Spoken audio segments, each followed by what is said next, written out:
with that putting stroke then, and we got a very good view of it. Everything was done with the follow-through. The follow-through was 4 times the length of the backswing. It's very difficult to judge pace, and pace is line after all in putting.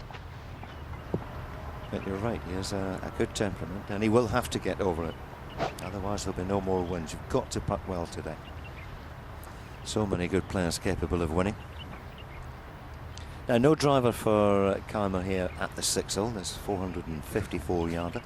There is water that encroaches down the right-hand side, so probably trying to take that out of play and find the left half of the fairway.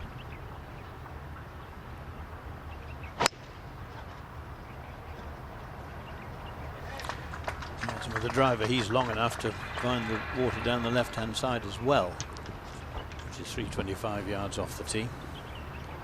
But he's chopped that into some bad country, and all the more surprising because the first 5 holes have been so serene. You see why he took the 3 wood there. It was never going to reach that water over on the right-hand side. The water on the left is not really in range with the driver today because the fairways are still. Been 1 or 2 bogeys from leading players. Stenson we saw. Been a 4 from Peter Headlam, who took 3 putts at 7. Thomas LeVay, who'd had 4 birdies in the space of 5 holes, has just bogeyed the 13th, and John Bickerton took 6 at the par 5 10th. So 1 or 2 errors have crept in, and an error here for the leader, Wayne. Yes, he's got 198 out of the trees. It's a good lie in the wasteland, in the sand, but he's got water about 40 yards in front of him. He has to take this shot on. You know, it's one of those, but he has to semi-blade it.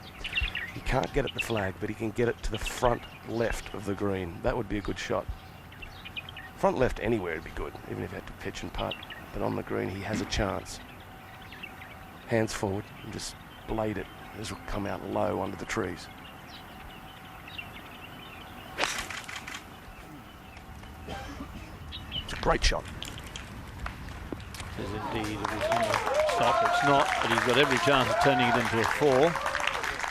Seems very impressive, this chap, Howard.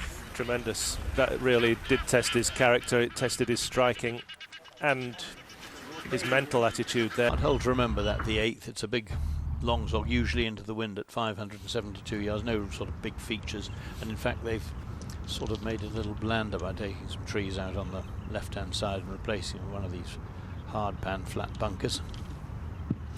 We'll go to the final group, and are we about to see the first wobble from the leader? But it's looked pretty impressive so far. Well, I don't think we'll see a wobble here. This is not a difficult shot at all.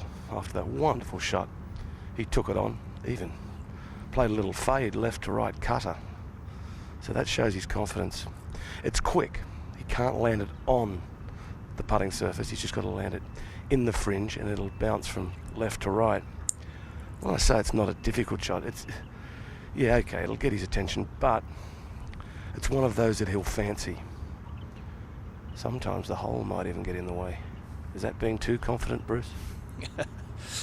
Well, he's obviously got you into his fan club. These things can happen.